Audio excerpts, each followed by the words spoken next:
Hello and welcome to Morningstar. I'm Emma Wall and I'm joined today by Derek Stuart from Artemis to talk about Brexit.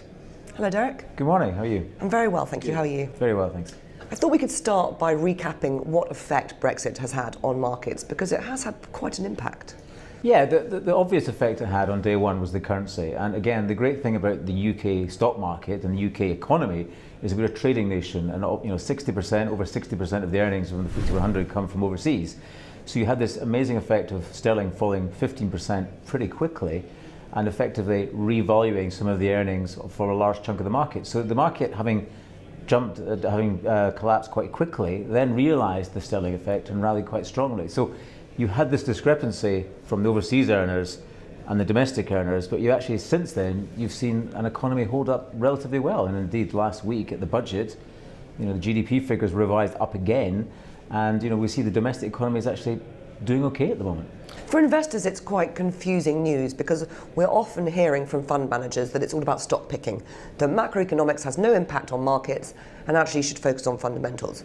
But clearly here we have an example of where macroeconomics has had an impact on markets. So how do we navigate that going forward? I mean, it's very difficult for any company, any economy to be immune from the macroeconomic environment, and it's a fundamental issue and it's something we've got to be aware of.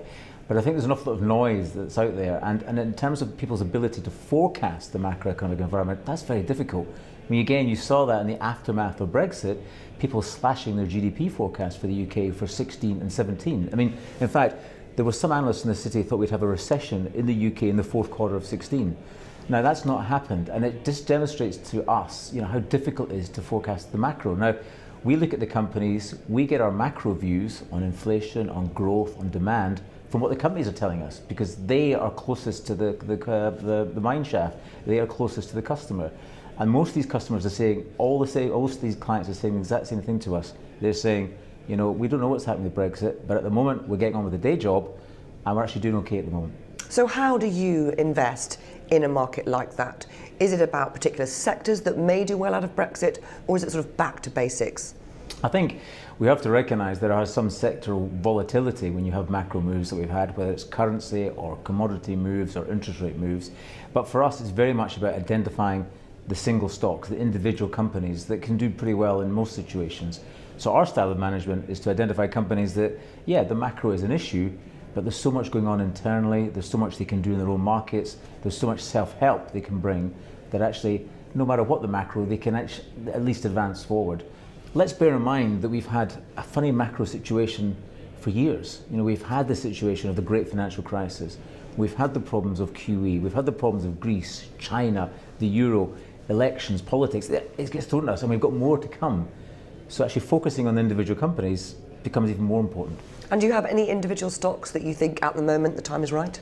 There's a variety of stocks that got treated very harshly post-Brexit. There's a variety of stocks that have actually had problems last year. We've got positions in Tesco, which has had publicised problems both from discounters and from historic issues over expansion. We've got companies like Cobham, which is in the aerospace sector, which again has had a number of profits warnings. Again, aerospace is a growth sector. Defence, we see the spending that's coming through. So again, a lot of self-help to come through in this company. Bovis Homes is another company where it's a house builder that's had problems, and you could buy the shares not long ago at net asset value. There's a selection of companies out there, and for us, there's always a company that's having problems. If we can get the right management teams behind these companies, then we can make some decent money. Derek, thank you very much. Thank you, Emma. This is Emma Wall from Morningstar. Thank you for watching.